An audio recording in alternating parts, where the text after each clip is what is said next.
What no one tells black women about hair loss. Have you ever heard of CCCA? Yes, it's a tongue twister. It is an acronym for something, and I have someone that can better explain it to you.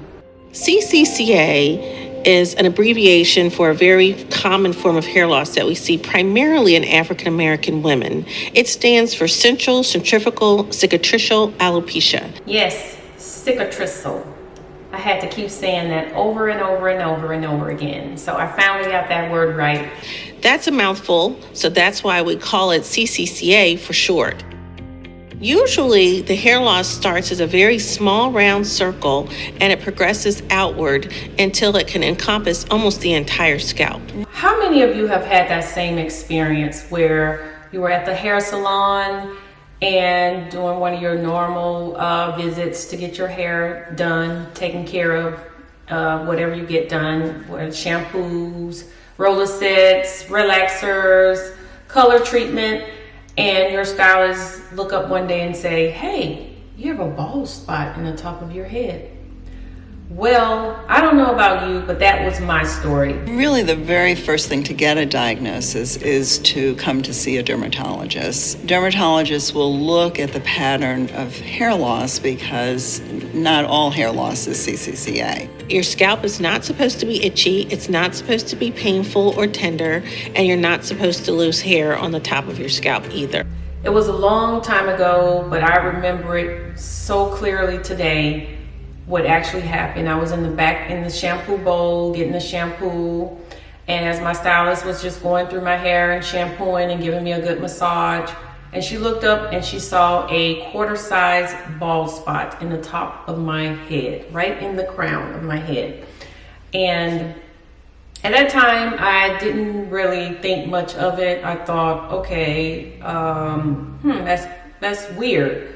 But after that I just didn't think about it anymore. But as time progressed, I experienced the soreness, the tenderness in the scalp area, very, very itchy, and at times very painful, to the point where the pain could radiate down to my legs and feet. What's really sad about this condition is that patients still don't know about it.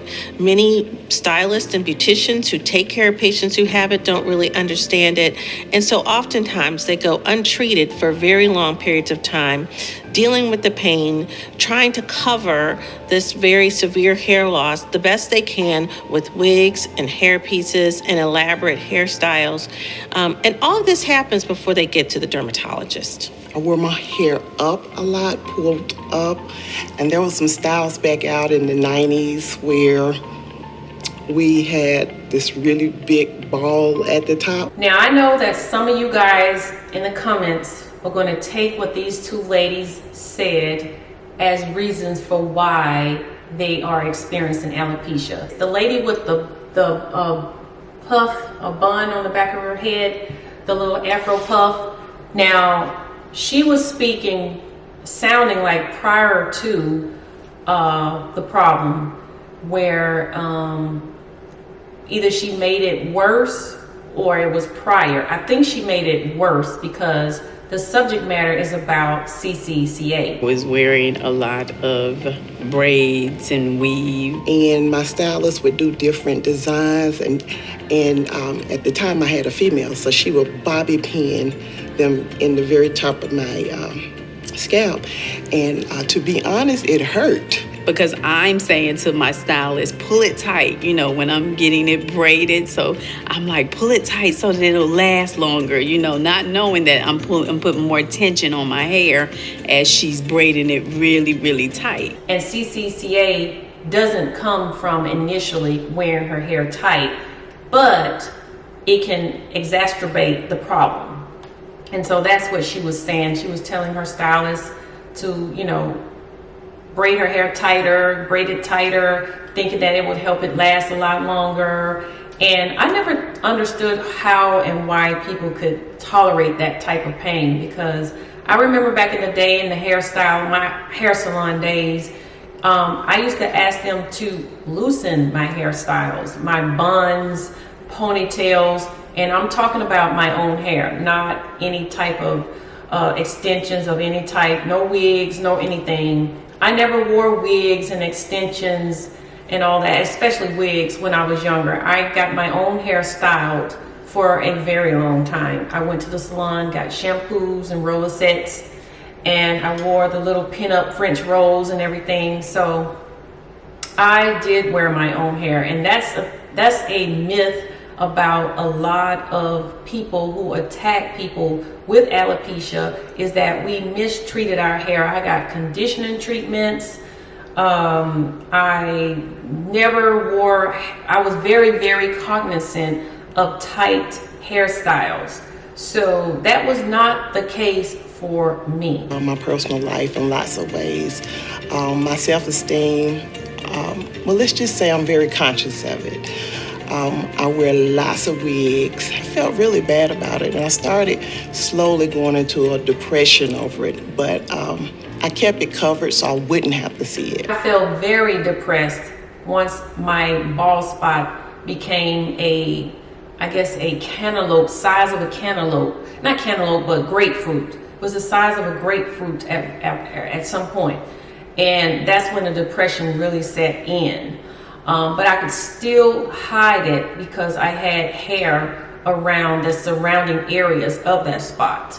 At that point, I was wearing a lot of where my hair would be pulled back, and I would just wear it in a bun in the back, where my front of my hair and my perimeter could comb over the bald spot that was up there, that was like a cantaloupe size.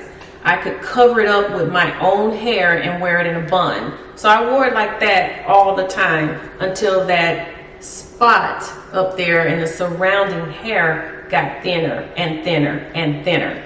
But she talked about that depression, and I can resonate with that depression so much. The areas get so big that they can't cover it, and that's when they come to see us. We tend to do better with treating the symptoms of itch, pain, stinging, tenderness. All of those can be treated very nicely.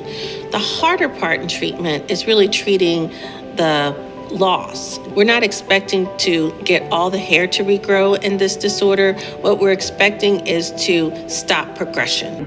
I went to the dermatologist. I got this shampoo. They put a light in my scalp, and they were talking about needles in my scalp and all types of shampoos. And then minoxidil was one of those products a long time ago. I never used it because I heard a lot of people had very bad reactions to that product, to the point of having to go to the emergency room. And so in sum, there are so many children who are dealing with this. I hear all the time about kids and alopecia, and that has to be really, really hard on them.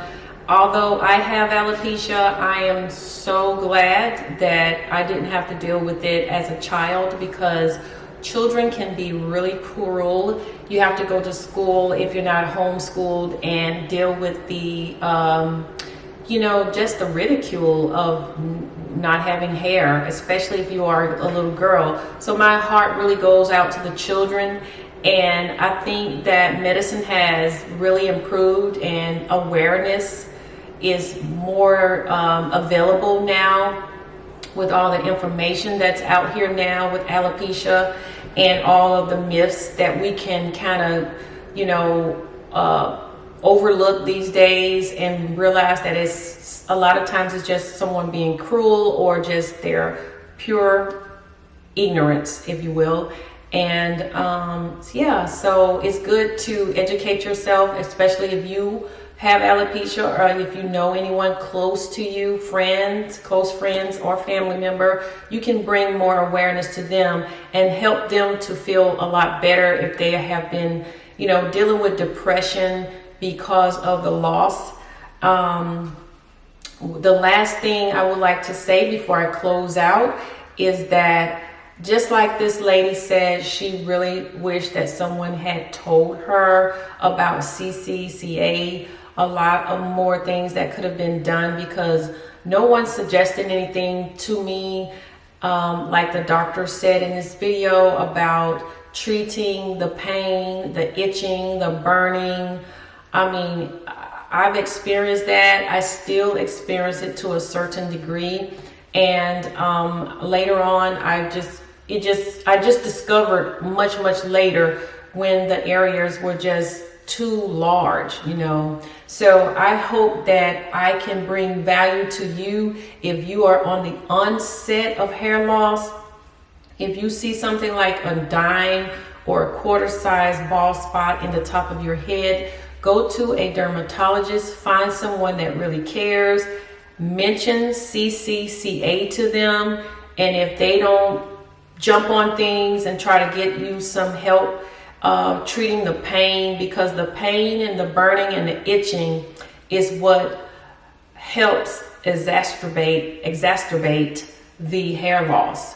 So yes, so it's not too late for you if you have that little quarter or dime size spot in your head.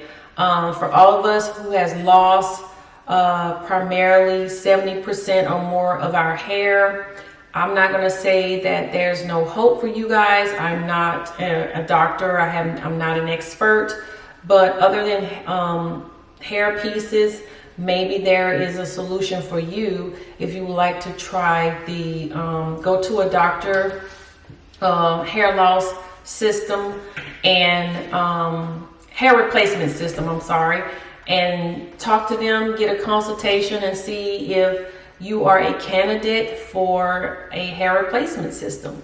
So that's it, guys. I hope that this was very good and valuable to you, brought you some information that you could share with someone. And if you've been liking my content and you've just been watching and you have not pulled that, I don't want to say that word, is trigger a bad word? Trigger. If you haven't pulled that trigger, or better yet, hit that thumbs up and that subscription button, go ahead and do so, because I try to bring more value to you and I don't want you to miss out. See you on the next one. Really wish somebody had said, hey, you need to go see a dermatologist about this, just for your own good.